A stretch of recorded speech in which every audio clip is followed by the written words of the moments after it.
Okay. On behalf of me, Hassan Babylon, and all my Malaysian musician friends, guitar players, bassists, drum, whatever you name it, all in on know-how there. So it's my gratitude towards you, Jay, to have you special, what do you call it, a buddy, a brother, a long way brother from home, to be live with me, to maybe speak some informative about music and about 3M, what you understand about 3M and all this. And for a start, how are you, Jay? And how's America doing? Oh, I'm well, and you know, America's kind of waffling back and forth with COVID opening and closing, so it's you know, everything's still kind of shut down. I see, you know, the music business is opening up. There are some concerts going on and stuff like that. Yeah, yeah. But, it's kind of touch and go.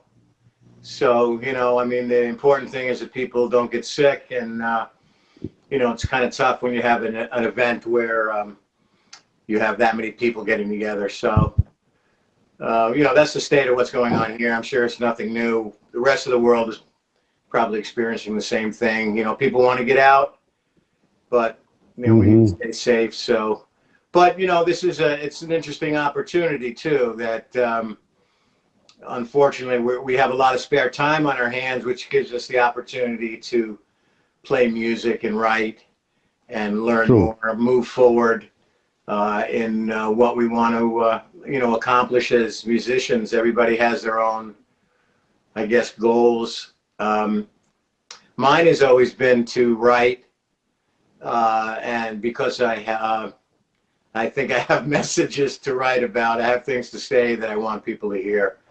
Outside of that, I've never been one for you know, fame and fortune. I'm not interested. I'll take the money though. Hold on, bro. Hold on, bro. Can you hear me loud? Yeah. And clear. Yeah. But do you have any like a earpiece or something like that, earphone or something? Let me see if I can find one. Hold on. I think that's going to be better and clear. All right. Okay, selamat datang kepada Helmi, Halim, Kari Bukit pun ada, Noal. Share lah, share. Ini kita nak kongsi-kongsi untuk apa nama tu, sahabat-sahabat kita. Ni saya nak King Syahril, thank you so much for kita share je. Saya nak dokumenkan benda ni bukan hanya lokal tapi dari US macam apa, sebab dia salah seorang pada student saya dekat US so kita nak share pendapat-pendapat bahagian dia orang, dan dia orang berada di apa nama tu, syurga muzik yang sebenarnya. Bang, J ni stay which part of California rasanya? Sekejap. California rasanya. Hold on. What's up? Yeah. J, which part of states are you staying, J? California, right? Yes. Yeah. But which area in California? Some of them is asking. Just outside of Los Angeles. I see. Los Angeles. All right. Hollywood. That's where the music happening, right? Since that's before. That's where there was quite a bit happening there in the 80s. That's what they say, the LA circuit. Yeah, it's the LA circuit. Yeah. So there are friends from my. Can you read the comment, Jay? I'm sorry. Read what? No. Can you read the comment? No. Comment from the friends? Oh. No. No, not that way, man. Okay, then there are a few guys from Name Felony and Alim and a few other people who say hi to you. And they'll welcome you. Just give them some know-how there, and we'll be okay. So dia pun cakap salam pada korang semua. So kita okay. For no further ado, so what do you see as one of my student now who?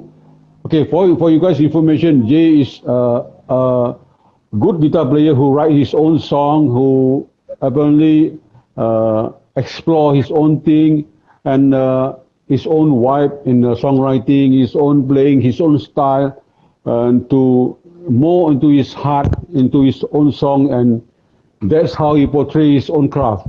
I mean, at the same time, Jay is still a guy who really wants to go deep and still want to learn something, and we all do want to learn something to explore our inner, on our writing, right, Jay? Yeah. Yeah. So, as a student of mine in the 3M territory, what do you personally think about the 3M for your own development? Well, I think first of all, it's a very personal thing. So everybody is motivated a certain way, wants to accomplish a certain thing, but you have to have the desire and you have to put the time in, and you have to. The other thing is too, it's a lot like martial art. You have to get rid of the ego. You can't be afraid to make mistakes. You can't care about what other people say, and you just have to be yourself. It's actually quite easy. But on the other hand, it's very difficult because when you have it, you want to become somebody like a great guitar player, your idol. It's not going to happen overnight, and those guitar players didn't get where they're at overnight either. So it took hard work, it took dedication, but it's about self-expression. I see guitar as a way to express yourself. Same thing with vocals and singing. So the best thing I can say is you can learn from other people. We're all influenced by every bit of music that we hear. Very true. To some extent. Very true. And that's the beauty of music. It's not about stealing something, even though we may copy other guitar players. It's really about, I think it's really about the journey, and the journey is playing. Yeah. And the most important is towards writing your own stuff, right? Well, and that's where you being yourself. That's where you take and you adapt and you steal. We all do that. We all steal, we copy, we all this, and then end of the day is we give them our own ticket.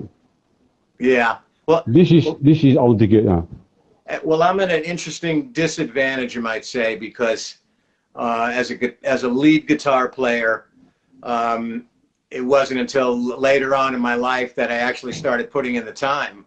I was an acoustic guitar player and I was a bass player, and I never took a lesson. So exploring was like jamming, like what's happening now on YouTube, where you just go and jam and do freestyle. But I wasn't learning the music that was already out there. So the famous guitar players, I wasn't influenced by their guitar styles. Some of them I was influenced by, but some people have really a lot of influence behind them because they've learned a lot of cover tunes, and they've learned the notes, note for note, you might say. And that's good because you learn technique.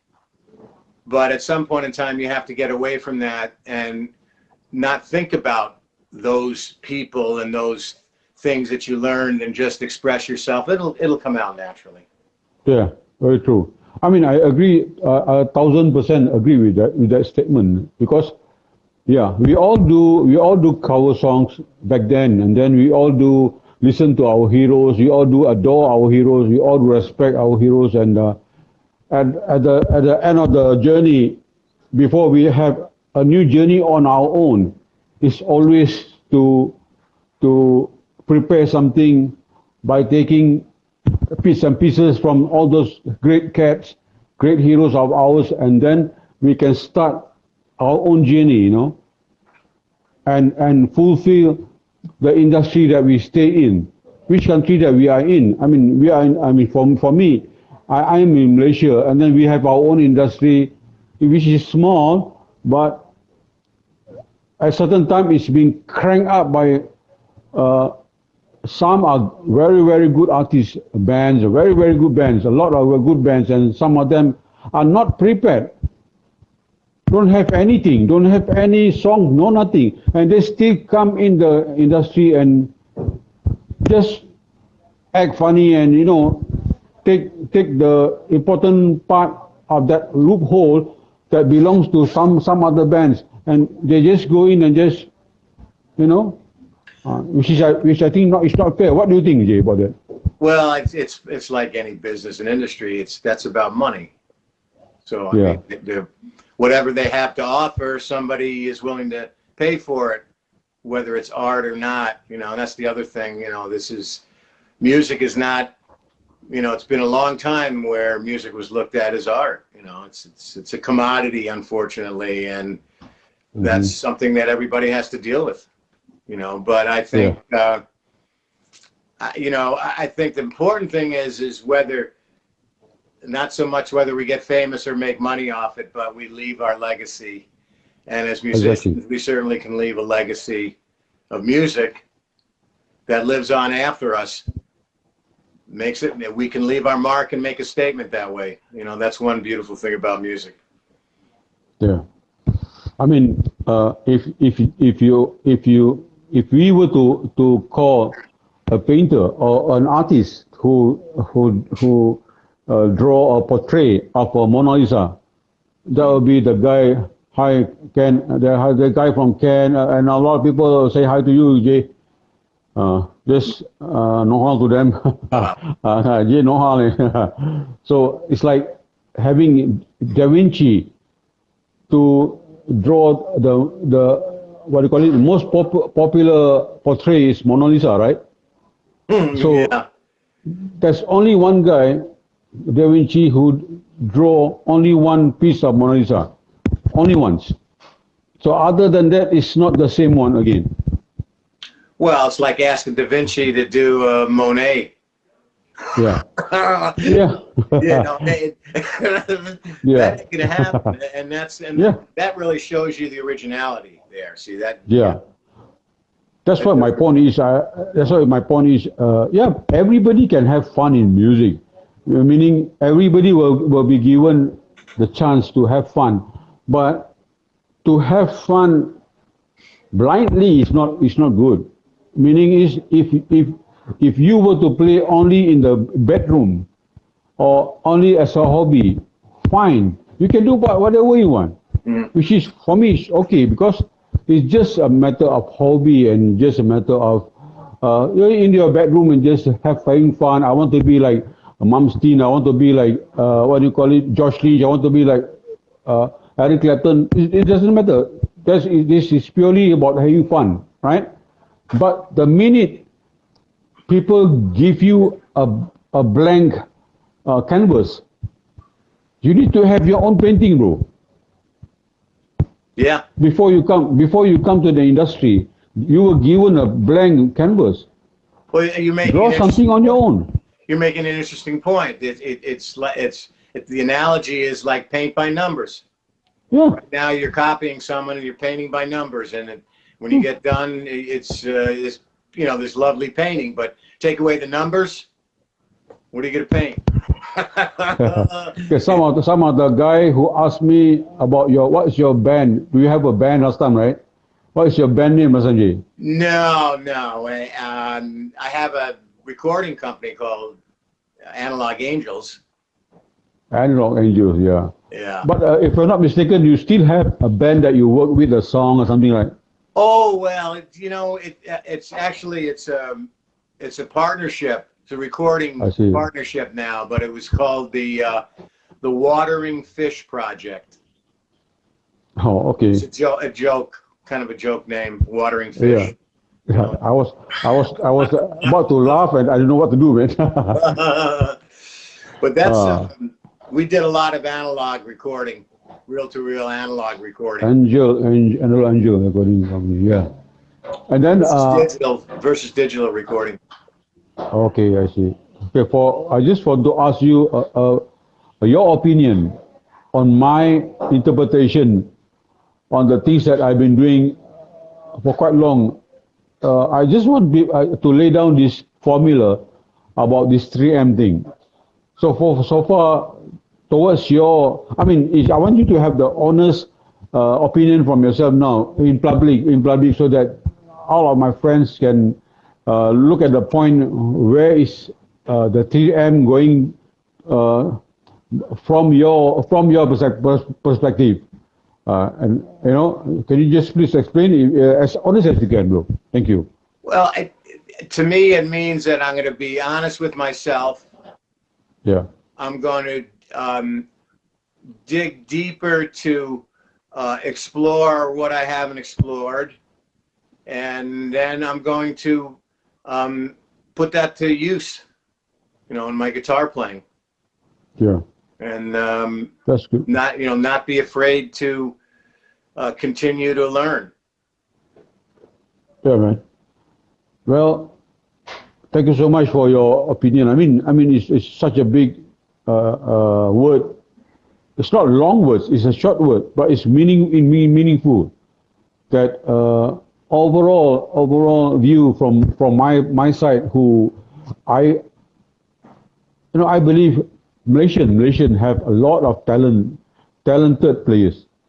You know, because yeah, my fellow musicians, my old friends, my new friends, I have like Man Kidar, Khalid Mobin, you know, some other guys, maybe like King Shah, you know, I have Keong, Ken, and then I have Apa, our joker, our know-how guy. And then, to see all this body of mine, I have Lanbe, I have a few other guys, Langama, I have a few other friends who I really want to call them on my life, plus you, Jay, to share this moment, because I want to document this moment in YouTube on my channel, so that one day, if we are not around anymore, the kids, the new generation can know who we are, who are these cats before,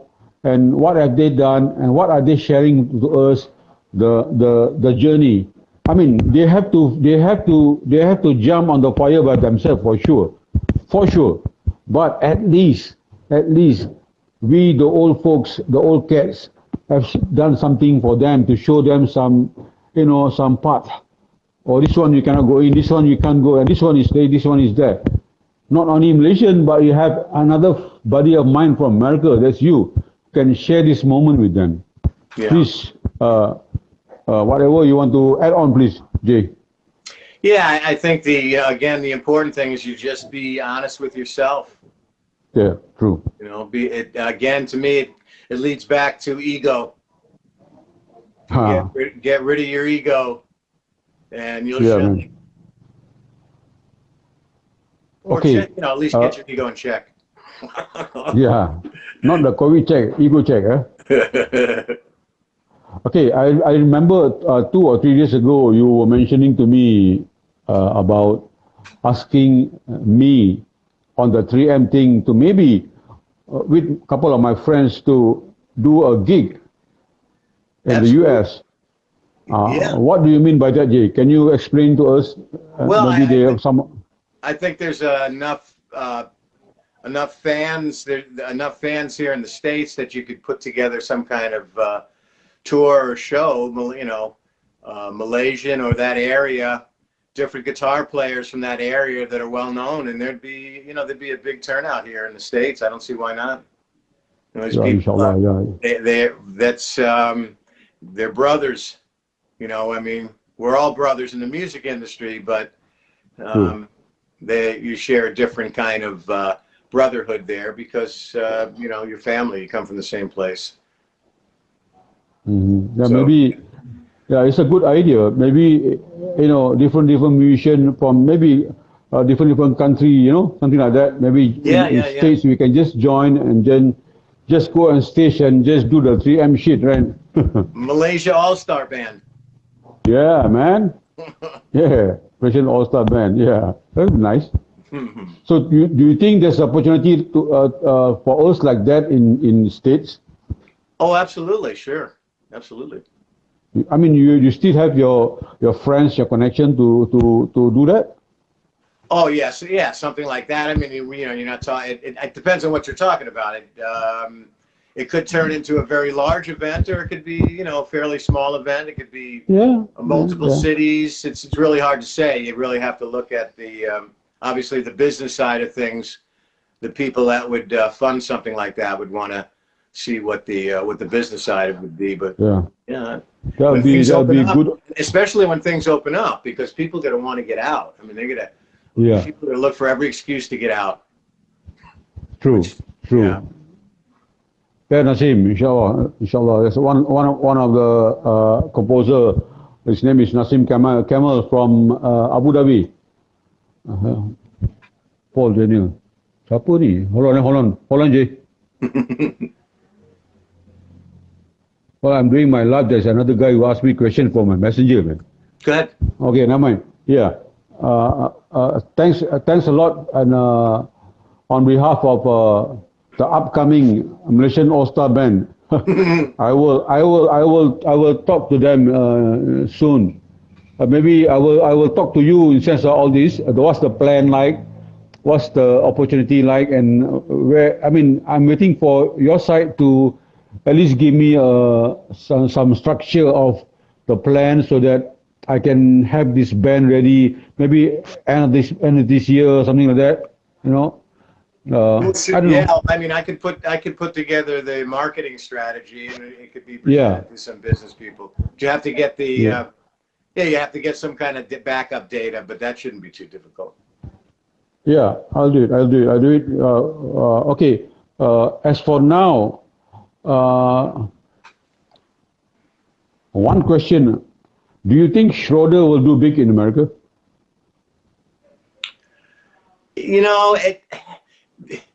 a great luthier, and they're wonderful guitars. I know he's starting to expand his line, so he's not just maybe doing one particular type, and I'm sure he's doing customs, but that's probably word of mouth. We got to get people playing, and I think I believe there's Christopher Cox. Is he in America? Yeah. So Chris, I think Chris is here from UK. He's got one of SHRÖDDER's guitars, so it's going to take some time for people to start buying them, get them out there, and get some visibility. But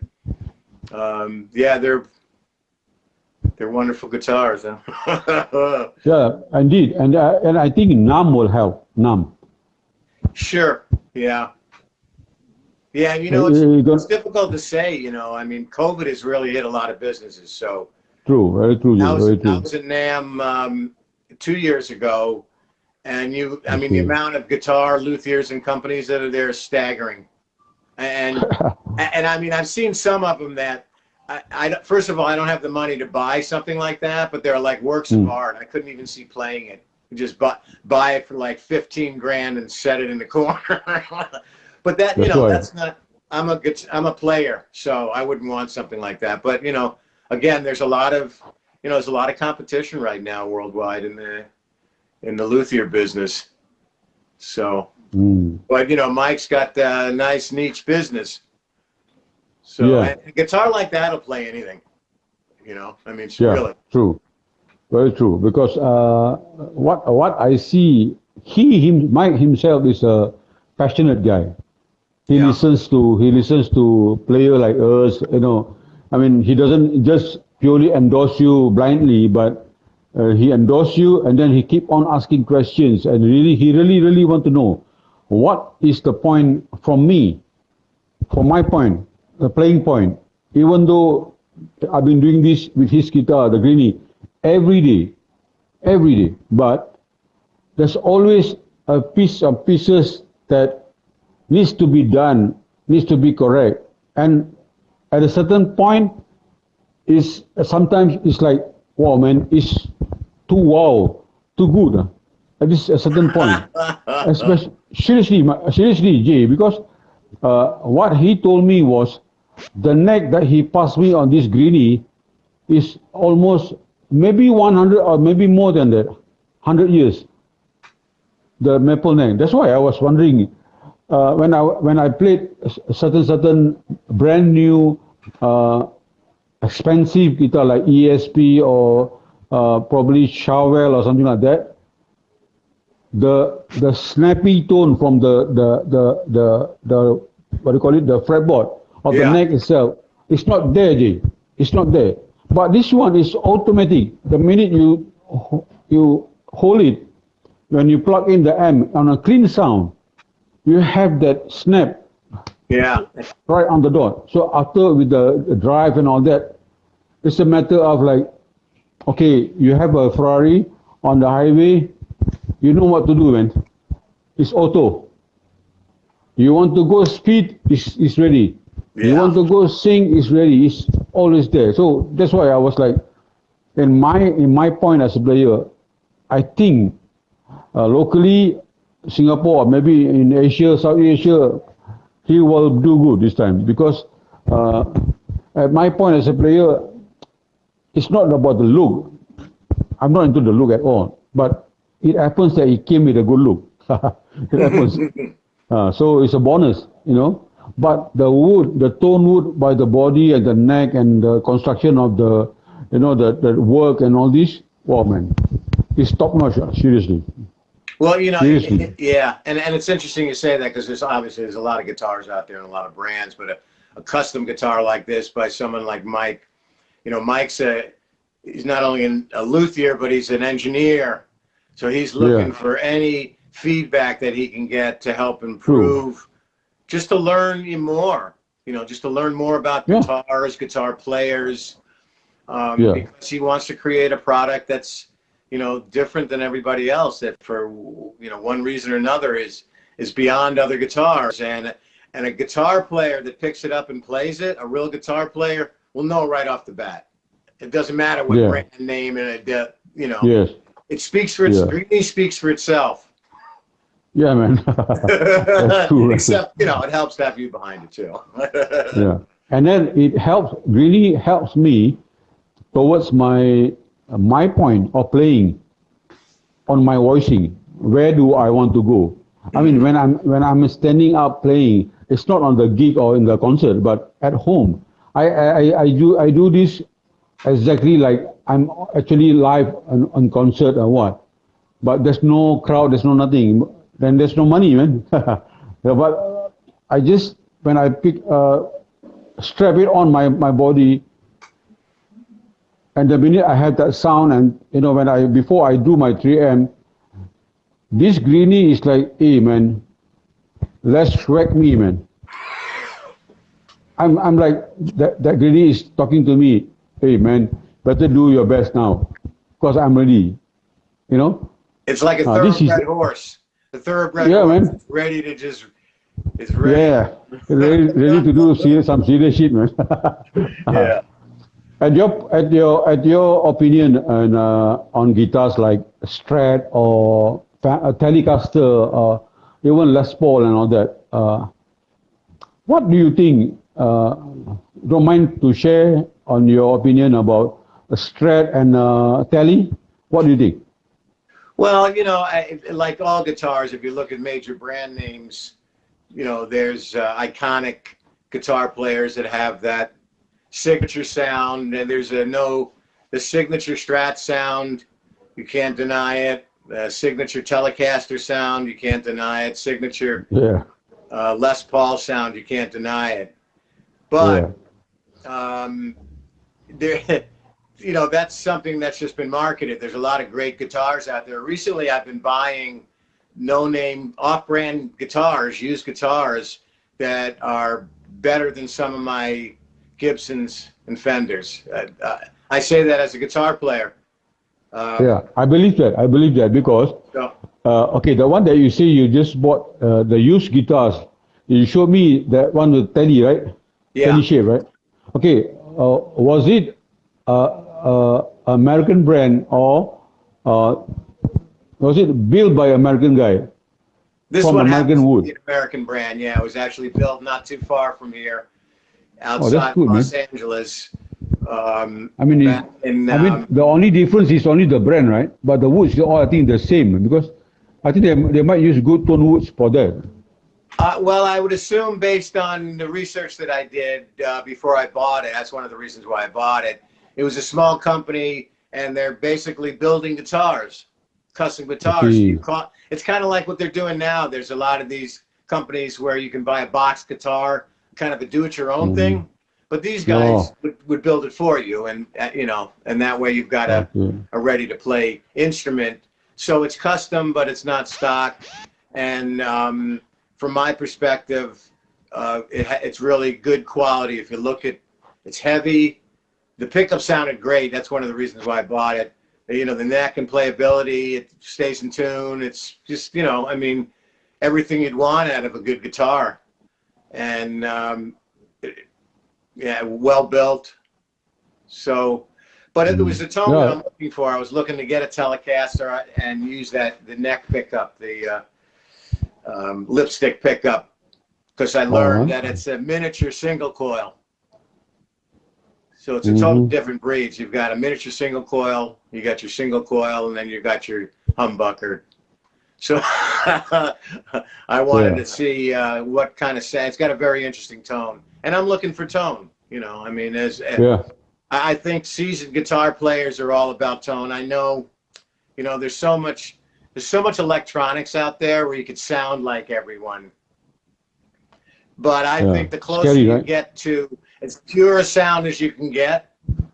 That's one of the reasons with my Stratocaster, I went with super quiet Seymour Duncans. I wanted zero distortion out of the pickups because I wanted to be able to play it as clean as possible as an electric guitar. When I want it dirty, you got all kinds of effects. So, there's a lot of different ways guitarists look at their sound, how they get their sound, how they get their tone. But, playability and tone, are two of the top things. Does it play well? I think we can call it more organic, right? Absolutely. Organic would be a good term because it's pleasing to the ears and to the body. Yeah. Because like what you say, now sounds are very digitalized, and then it's like too much, like what you said just now, too effect, too much effects, and you can sound like everybody instantly. That sounds scary. I mean, that's the reason. It's also a crutch too. Yeah, that's the reason, Jay. When at home for so long, I've never used any effect in my whole life at home with my practicing, even my 3M. I've never used effect in my house. Because why? Since the old days, 39 years ago, when I just started, it was so pure. Marshall Super Plexi, and then Super Lead Plexi, and just one 69 scrap, or maybe some other old guitars with one phone cable, and that's it. Yeah. You have to go on stage and portray something and play something. They don't care whether you have a violin sound or you have a organic sound. They don't give a shit. They just want you to go up there and play your shit, man. I mean, that's what happened to me and some other people like you and maybe some other guys, I don't know, at my time. And that helped us a lot to analyze our sound, our tone.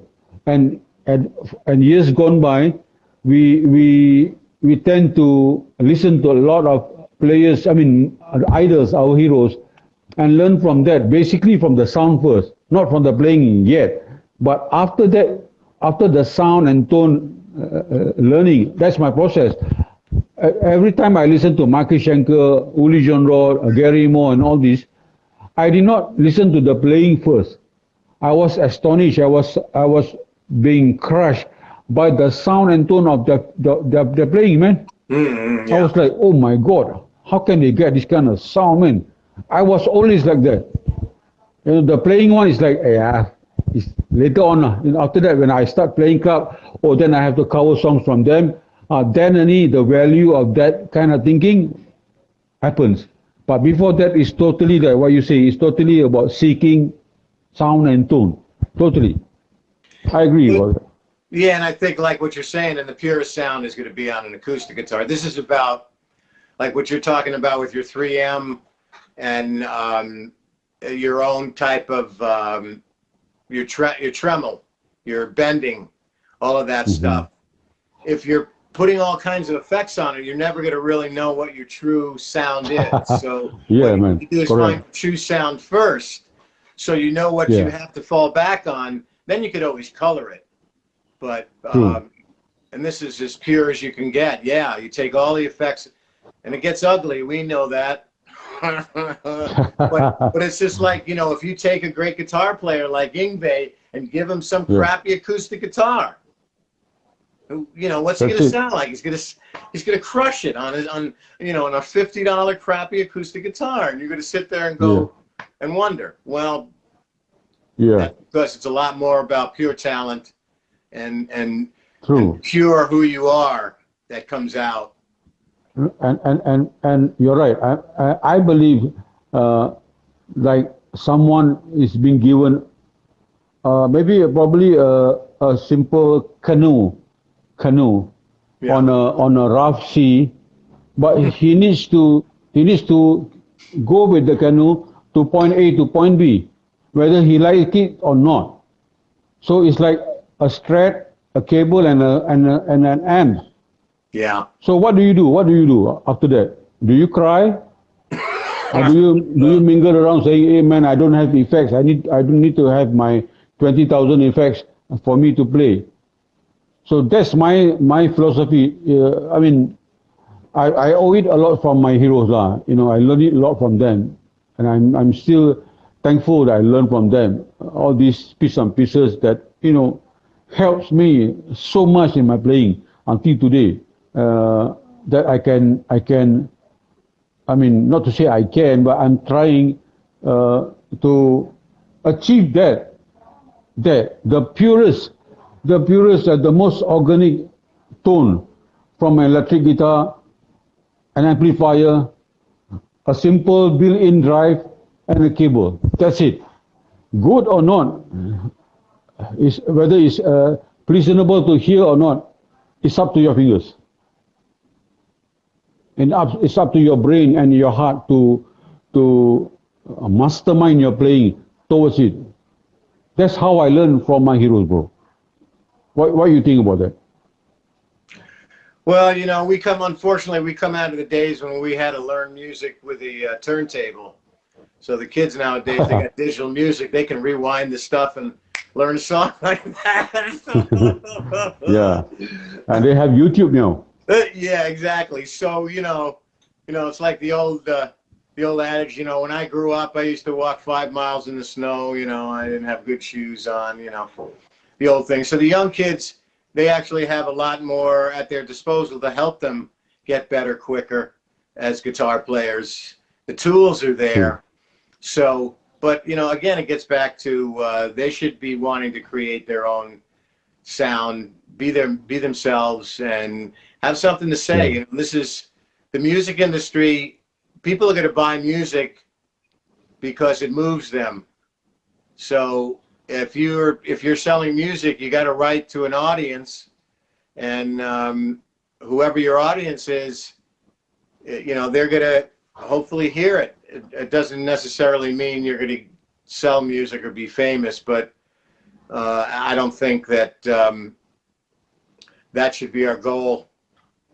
You know, as a guitar player, I mean, as a guitar player, you can play guitar and earn a living at it, but you know, that's a difficult path. And especially with COVID right now. So hopefully COVID will break and we'll get everybody back to work. True, inshallah. And then the certain thinking or method of thinking that been what do you call it, passed through by the great players, like all the, you know, the kings, the BB King, you know, Freddie, and all these great cats. You have Gary Moore, you have Willie John Rod, Michael Schenker, Van Halen, and a lot of Clapton, and a lot of different players who what do you call it, did major impact on the world territory towards our ears, you know, and It's not blindly about shredding. It's not blindly about showing off what scale you can play, what modes you can play, what jazzy licks you can play. It's, from them, it's not like that. I mean, I've seen two of my heroes that I does not belongs to the rock territory of mine was Lee Ratner and then Steve Lukather. I have those two cats as one of my 86. That's one of my heroes, two of my heroes. So what I learned from them was they are so good, man. They are technically good. They are deliciously good. And then when they approach a song, they only play only certain notes that only been required for that particular voicing or things like that. It's not blindly go in and just no, it's not like that. So and as a rock player, I'm so lucky that I was able to at least get this kind of heroes to portray my playing, and I take that attitude. I mean, I don't have to learn from them their licks or what. No, I don't want to give a damn on that one. But it's how the thinking, the way of thinking, and the bluesy part of that will be all the black blues guitar players. I'm sorry, I'm not being racist, but no. When you listen, when you listen to a lot of white blues guitar players, they tend to get bored by playing one note or two notes, because all the lesson they say, oh, it's normal. The old blues, traditional blues, is boring, man. They will always say like that. But to the black blues players, all the great B.B. King, that is their own voicing. That is their own voice that they want to throw. That is what they want to say to the people, that, hey man, we are this, we are that, we are suffered, we are, that's what they want to portray. Not they want to show off the pentatonic licks or, harmonic minor. It's not that. So I personally take all these people not on the playing side. I'm not worried about their playing side. I don't care anyway, but it's how they think. By taking that, only the thinking make you a better player. Trust me, seriously. Yeah, and it's interesting you say that, because the white guitar players that have been influenced by blues music here in the past, they've also developed their own interpretation of it, and they passed it on. Now you're looking at possibly 4 or 5 generations of guitar players that started with like Muddy Water lick or a B.B. King lick. We're talking a long time ago when B.B. was young, and all of these guitar players, I'm not going to say copied him, but were influenced by him, and it still sticks with him. So it's like another generation of B.B. King. It's him.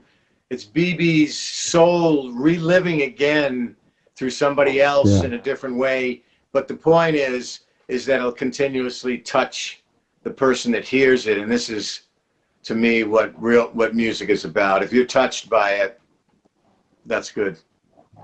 True. Okay, Jay, can you share with us what or who is your musical influences? Regardless of, it's not only about guitars, or it can be any instrument, and who and why. Well, I think, the Beatles first and foremost, because the Beatles shaped my entire life. Their music and their lyrics actually shaped my entire, younger life. I mean, I grew up in the 60s and lived through the Summer of Love in 69. Anyways, but so I have a lot of respect for what I thought they brought a lot of love and a lot of beautiful music. And of course, vocally, I thought it was really great.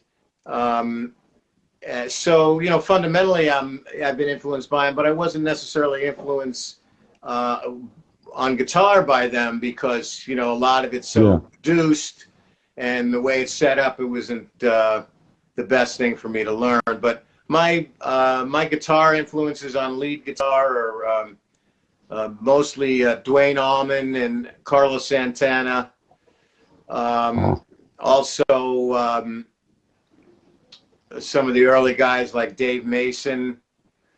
Of course, Eric Clapton as well, if I was to say that. But, you know, I had a major influence with Dwayne Allman because they're not so much Southern rock, but some of the music, the guitar leads that came out of him were, well, I don't know where they came from. I've never heard them before. And they're very sweet. And Carlos Santana, of course, I love Latin music. So I love anything with a beat. My mother was a dancer, so it's in. No wonder when I 3M, you always ask me to play. Can you play Latin? Oh, Carlos would love you. You kidding me? He'd love to jam with you. Seriously. No, because why? Honestly, I've never played Latin in my life, bro. Yeah. Never. Never. I've never played Latin in my life. Yeah. That was the impromptu improvisation 3M on my Latin. Yeah, I know some minor, major scales, pentatonic, melodic minor. I know some basic scales. I do not know more. But I try to go deep on these ones. But you know what's beautiful about Latin music? Yeah. The beat. I mean, so you got a beat that you got to shake to, and if you got a beat to shake to, then you got a beat to riff to. Relax, Jay. Don't dance me. Don't dance now, man. Yeah.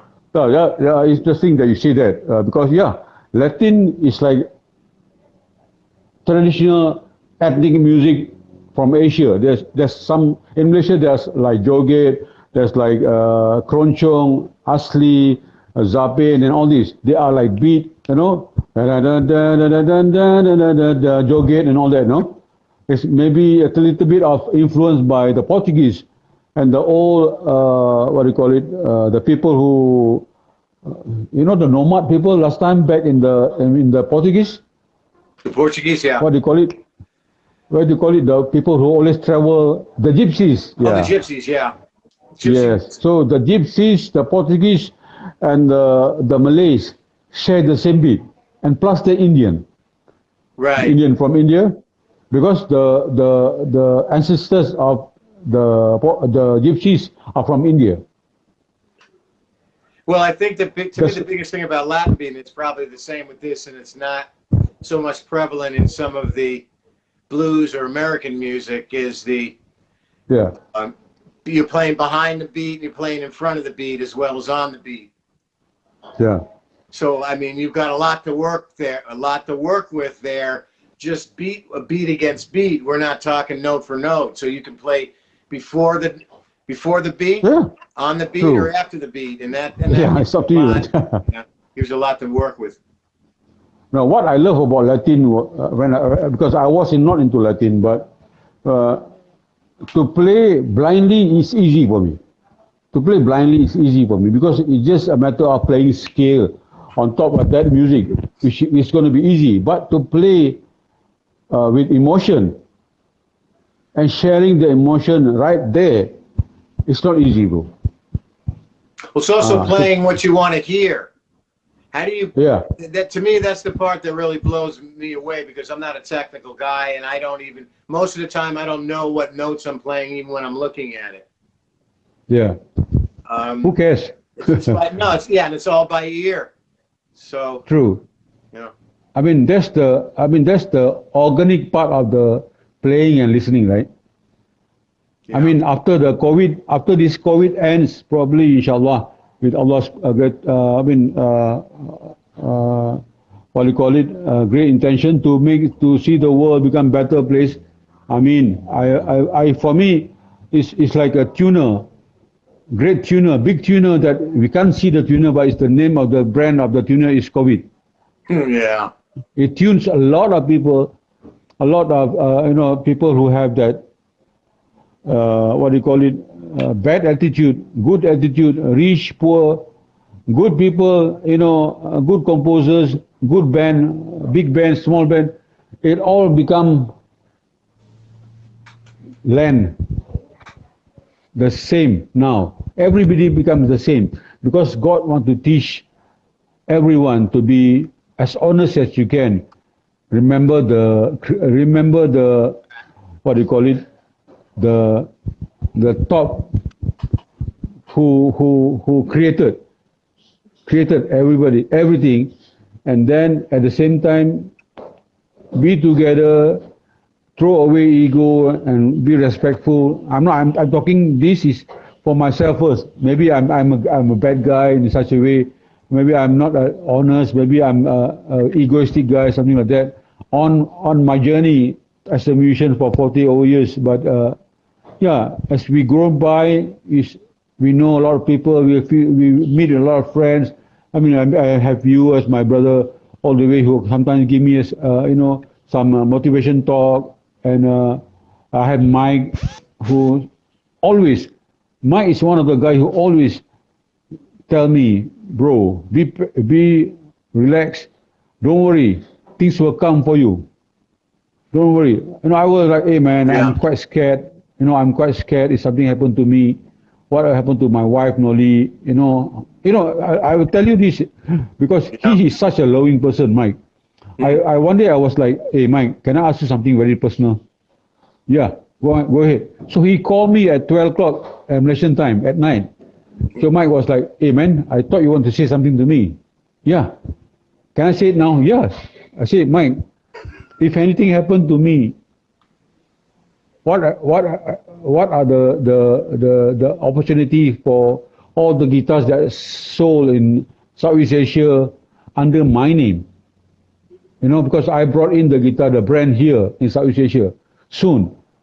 Well, you know what? The good thing that he mentioned to me, bro, I'm your German brother. Trust in me. Trust in me. If anything, it won't happen to you, but if anything happened to you, whatever is yours, I will pass it to your wife. Oh, that one is really, really put a big, what do you call it, like a blanket on me, man. I was like so thankful. That guy Mike is so great guy, man. So nothing's gonna happen to you. Nothing's gonna happen to you, and hopefully this COVID will be over soon. We can move forward. Inshallah. I mean, I just pray, because whether you like it or not, you have to go someday, right? Yeah. So whether you are prepared or not, that's another story. See? But for me, as a Muslim, regardless of any religion, we were taught, as a true Muslim, we were taught to respect all religion, all race, all our neighbors, regardless of they are Jewish, Islam, Chinese, Indian, Christian, Hindus, Buddhism, or whatever. That is number one of true Muslim teaching. No. I'm not the one who said, Jay, you are the one who said it, not me. I'm just kidding.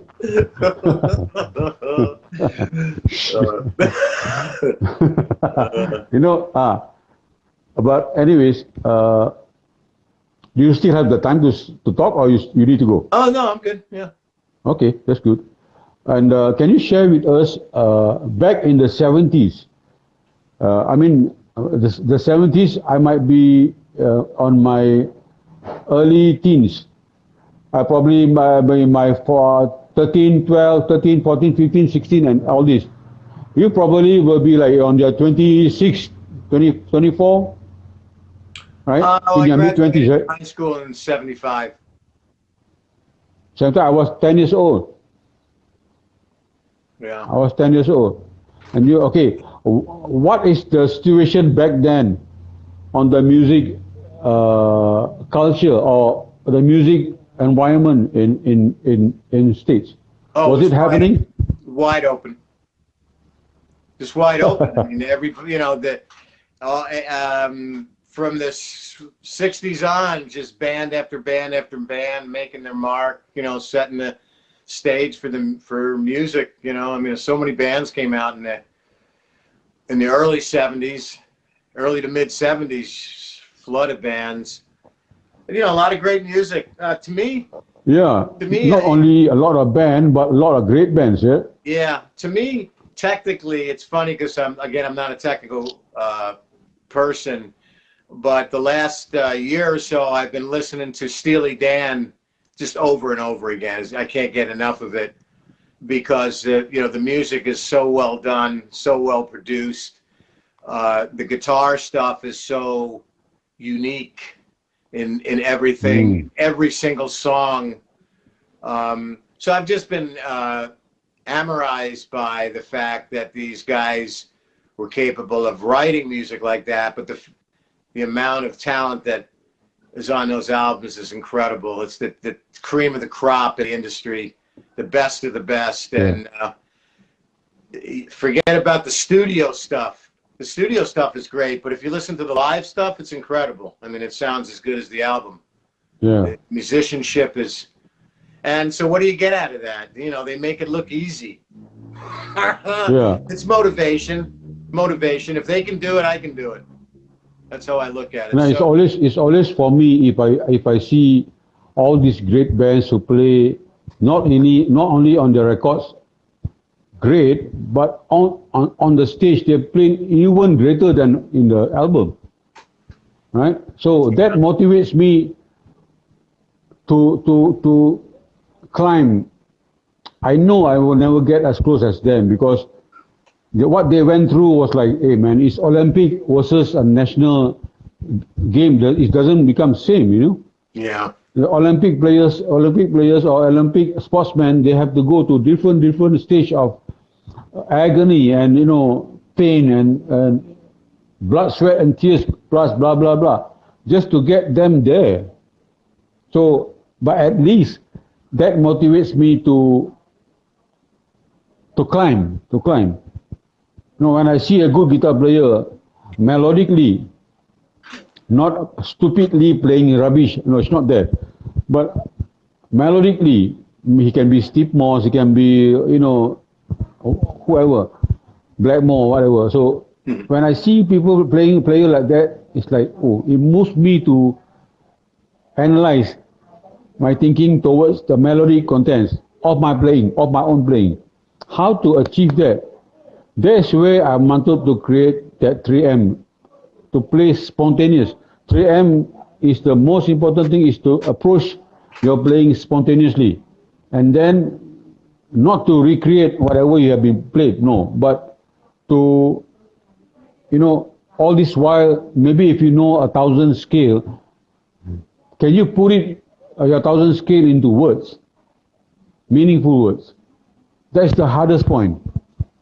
To play blindly in scale-wise is easy. Just blindly practice. They use the term to make the guitar sing. True, Jay. Yeah, man. Yeah. Yeah. Yeah, that's the most important and the most hardest part of any instrument. I mean, I go at times when I listen to Indian music. They do not play rubbish, bro. You know, the ancient Indian music from India or from old Pakistan, all the great players, they never play rubbish, bro. Still there? They play meaningful notes that cuts through your heart just like that.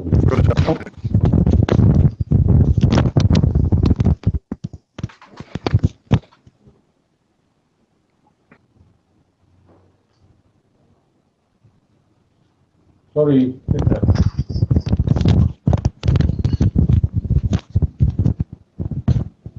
Sorry, bro. Can you listen to me now? Jay?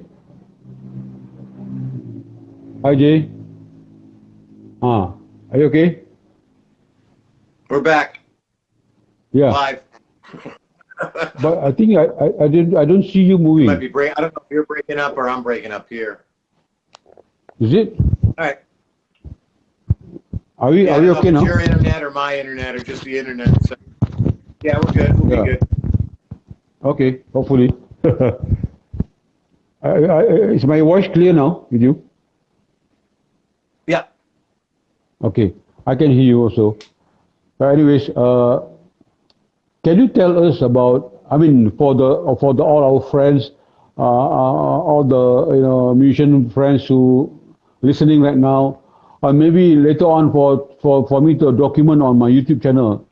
What do you think And what is your advice for musician, upcoming musician, youngsters, to what do you think best for them? It's not about what they have to play, it's about the way to portray, how to think, and what to listen to, or maybe get some serious influences, or Breaking up a lot. is influence very important for them? What do you think?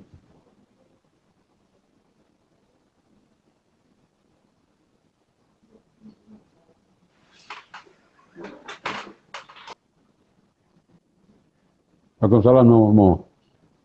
Are you there, Jay?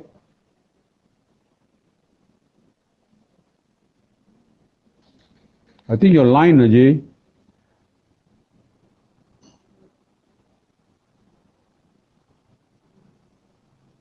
Ah. Hi, bro. All right, I think we're back now. I cannot, like, did you get my question just now, or you want me to repeat back? Go ahead, repeat it again. Okay, what is your opinion, or maybe your advice for upcoming musician, the youngsters from my country, from Malaysia? I mean, just as a long time brotherhood who stays in different era. You, and what is your advice to them after this COVID? How do they move? Maybe to get good influence, or maybe to practice more, or things like that. I don't know. What's your advice, though, for them? What do you think? Well, I mean, everybody has their dream to follow. I'm not. I think everyone should follow their dream, whatever that may be. Yeah. I'm not gonna. I can't speak to what somebody wants to do with themselves, but what I can say is one interesting thing about the guitar, and Gary Moore said this. I realized this. The difference between a guitar and a piano is you can bend a note on a guitar and you can't on a piano. So what that means is most pianos all.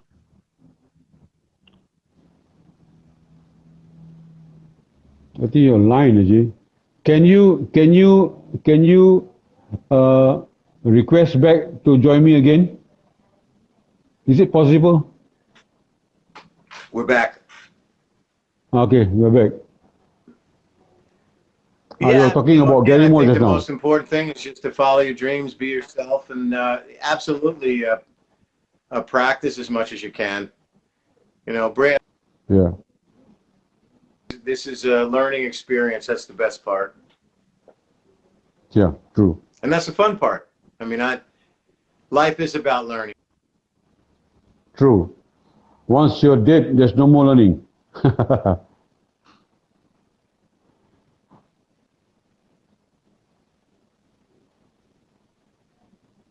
Damn it, Jay, you're not around, man. Where are you?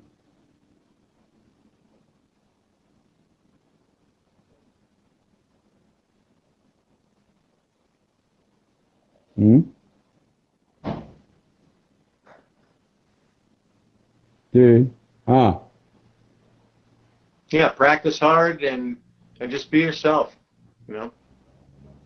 Okay, that'll be a good advice Create for us something new all and here. different. That's the beautiful thing. Yeah. That's why I love. No. I mean, I have a lot of respect for all different types of No, artists. I I heard. respect their ability, regardless of what music they play.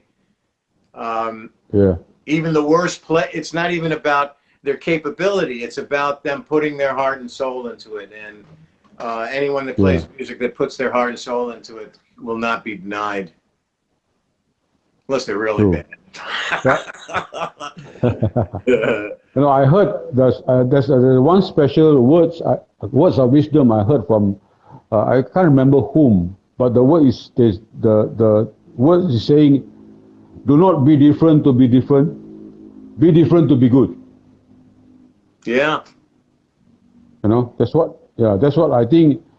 It portrays a lot of meaningful depth into that words for people who, some of the players, I mean, not only in Malaysia, I mean, talking about the whole world, some of them, which is nothing wrong, some of them really want to go different to a certain limit, but that make them happy, which is why not.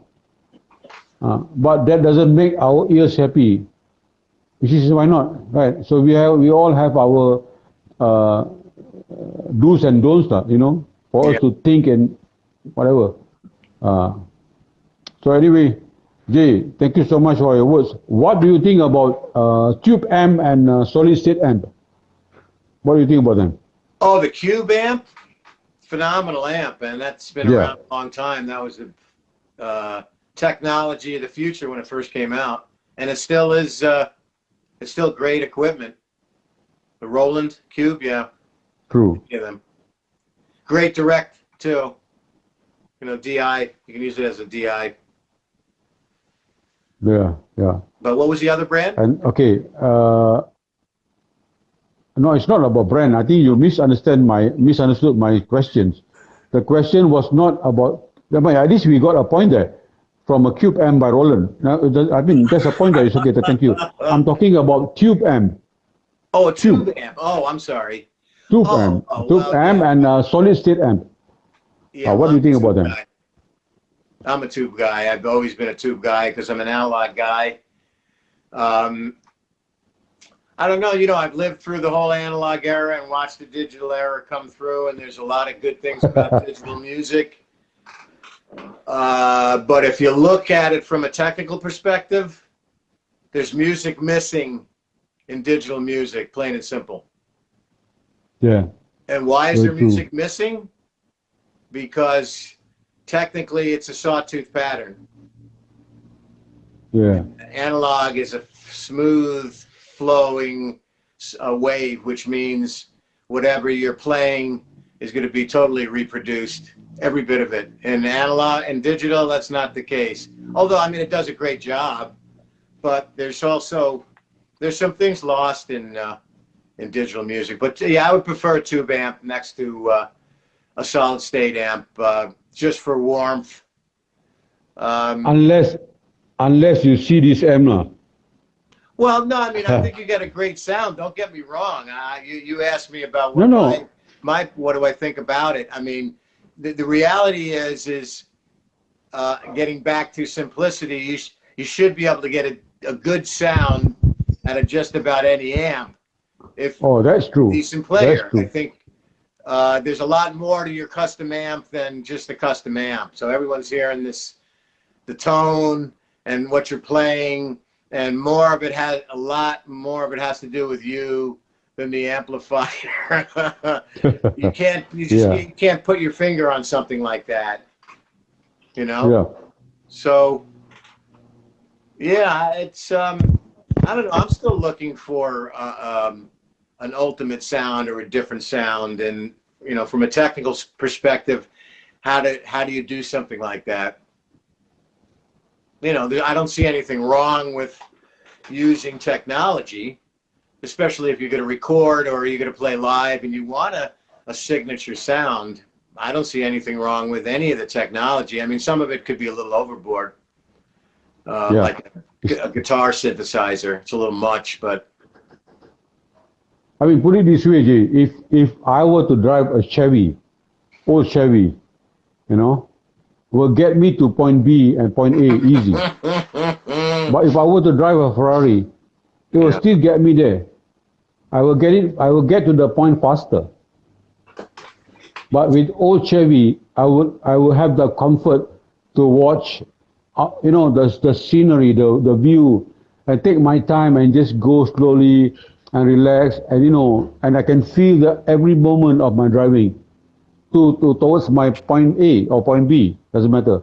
Instead of going with my Ferrari, I just start the engine, press the gear, and just boom, I get to point B in 5 seconds. Maybe with Chevy I get in half an hour. But I see more color, I taste more color, and I can feel it more. That is for me musical, the thinking or the method that I portray in my 3MJ, so that that is actually a 3M for me, so that whatever amps or whatever that moment, that particular moment, I was as for now, I can have that. I can have the best amps if I want to. It's just a matter of I call my some other friends who owns a shop. I just can ask them if I were to record with my band. I can always call them. Hey bro, can you send me this amp? I want 3 stacks. No problem, bro. I can send right now. I have that what do you call it? The opportunity and that what do you call it? Support from all my friends to have that. But at home, that is not the choice I have. That's what I was showing to you just now, the amps I have. At this point in my life at home, I have only this. I have a good guitar with me. All my guitars are good. And I have a lousy player like me, and a cable and an amp. So what do? Blame other people? Blame my amps? Blame my guitars? No. Yes or no, I will blame my own self, Jay.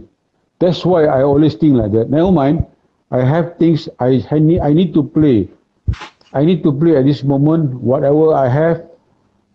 Like what I tell you, I have a canoe. I need to go to point B, whether it's a relaxed sea or a rough sea. I don't know. Yeah. So, yes or no, you have to go. I mean, when you strip everything down to the basics, when you take everything down to the basics, that's fundamentally your starting point. But, you don't really need anything else, really. You know? Yeah. But like you're saying, I mean, you may need these other tools to do other things. So, I mean, it's not like, I'm all about, I got caught up in all of the branding and everything. I got Marshalls and I got Gibsons and everything. And at the end of the day, it doesn't matter how good a guitar you have. If you can't play, you're going to still sound like a person that can't play guitar, whether you have a crappy guitar or a good guitar. So it's about the player, and it's about, again, stripping everything down to the least amount, which is like what you're saying. I mean, I started on acoustic guitar, so, and, obviously there's a lot of music that can't be played on acoustic guitar because it was created on electric with all these effects. But still, with regard to a technique, I mean, if you tried to master all the stuff on electric guitar and acoustic guitar, man, in a while you'd be a really good guitar player. It'd be like riding a bull. Jay, it's interesting to speak about this one guy who recently passed away. One of the greatest guitar players. You name it. I was not into him. When Eddie Van Halen. Yeah. But I always take him as a good example of pureness. I mean, that guy builds his own guitar with 30 bucks body, maybe 60 bucks, and take one pickup here, and they won't hack it by himself and put it part by part, and do some what do you call it, the thing? Soldering or whatever. Well, he had a vision. Yeah. He had a vision. True. About what he wanted to sound like, and he did. He started with a cheap body and a neck. Yeah. And a Marshall, and maybe a few other Echoplex and booster or something like that, and blend it all, and boom, that's where he created that monster brown sound. Oh, you know how it's really created. Yeah. It's overdriven. All the tubes are overdriven with a rectifier. Yeah. So he's just like frying those tubes. They're just like screaming, and they don't last very long. But man, do they saturate like crazy. Yeah. And you'll never get that kind of sound out of a solid state amp. What Van Halen did. It's like when I heard Richie Blackmore played with Deep Purple. back in the concert 1974 California Jam. Oh man, that one was gigantic. The tone on the strat was gigantic. Until today, nobody ever matched that sound, that tone. I mean, Blackmore himself cannot recreate that sound. Well, I wonder what it was. Yeah. Yeah, because I saw it was like on stage. He was like maybe 3 or 4 old Plexi Marshall. I saw an Echoplex there, and probably one treble booster. Yeah, the old tube Echoplex. That's good. That's good because that Echoplex actually is give you not only on echo, but it actually drive your tube amp. Yeah, I love that. My guitar player in the early band had one of those things, and it was just the dreamiest thing you could ever play. And again, analog. Go figure. It's tape. Yeah. The tape machine. Yeah. And then what is the situation now in the music industry in America now? That's why you told me that they already start to have concert gigs and all that. But do they do the, what do you call it, like SOP? They check first before everybody. Are they allowed to have 2 vaccinated before they go in for the concert, or anybody can just go? No, well, they. It's been waffling. You know, I mostly know what's going on here in California, but they've allowed.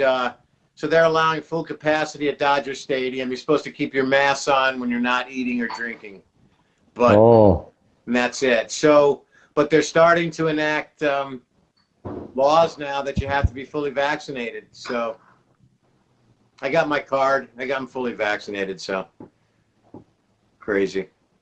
Yeah. So things opened up, and then this Delta variant happened, and now it seems like it's hitting hard, and yeah, we need to shut back down again. People are seriously too foolish. Yeah, they're getting too foolish. Yeah, you know, it's people want to get rid of the masks, and it's like, you know what, you can get out and gather a little more, but it's probably better to continue wearing the mask. Japan, they've been doing that forever. Japan, they wear surgical masks all the time, all year round. Not from because COVID, I'm talking about generally. Because they have the atomic bomb, remember? They lost 200,000 people. They lost 200,000 people in 1 second. So that is worse than COVID. They also had the the meltdown there at the Fukushima plant. I'm about ready to run it. Yeah. 5 minutes. Okay, bro. My phone in. I think it's about time we stop, and then maybe we can do this another session on the part 2 or part 3. There's a lot of things to talk, and then I think probably it's there now at night. Yeah. What's the time now there? Yeah, it's probably about 8 o'clock. I don't know. I don't have a phone. See. So okay. 9:22. Here is about 12. Oh, here is about 12:30 in what do you call it in Malaysia? 12:30 noon. Okay, bro. I'll be ready next time with a headset, so it'll be a little easier too. Okay. Yeah. Anyway, me want to say my gratitude and thank you so much, Jay, for you to join on my 3M forum. And it's been a lucky day for me today to get to speak to you lively, and for you to share with us, with all my friends, my fellow musicians, all these upcoming musicians, because I want them to have that thinking of you cannot be only a frog under a coconut shell. You need to learn with everybody. So this is my point for my point to get across. So that this, whatever that we speak, not only with you or with other friends of mine, we will share this the moment with all the people, the new generation. Once we left, once we gone, this is the only thing that we have that documented for them to know. Oh, these are all the cats that left something behind for us to see. We know? should be inspiring each other, Yeah, man, that's competing true. against each other. Betul. Yes, true, man. Correct, correct. So thank you very much again, Jay. Love you so much, Jay. Respect from me and all my players, all my friends. I'm looking forward for your gig deal in States for the 3M concert, right? Yeah, well, I'm going to So- start to look into the logistics for sure. Okay, just let me know if you have any information so that I can start to prepare some of my great buddies to be on, maybe drums or bass or whatever. Maybe I get one or two guys from States to play on that All-Star band. What do you think? Yeah. There's a lot of Right? options, all kinds of options. Okay, bro. Okay, bro. Thank you so much. Okay, anyway, it's a good day to you, and send my regards to Katja from me and Noli, and have fun. Take care of William. Yeah.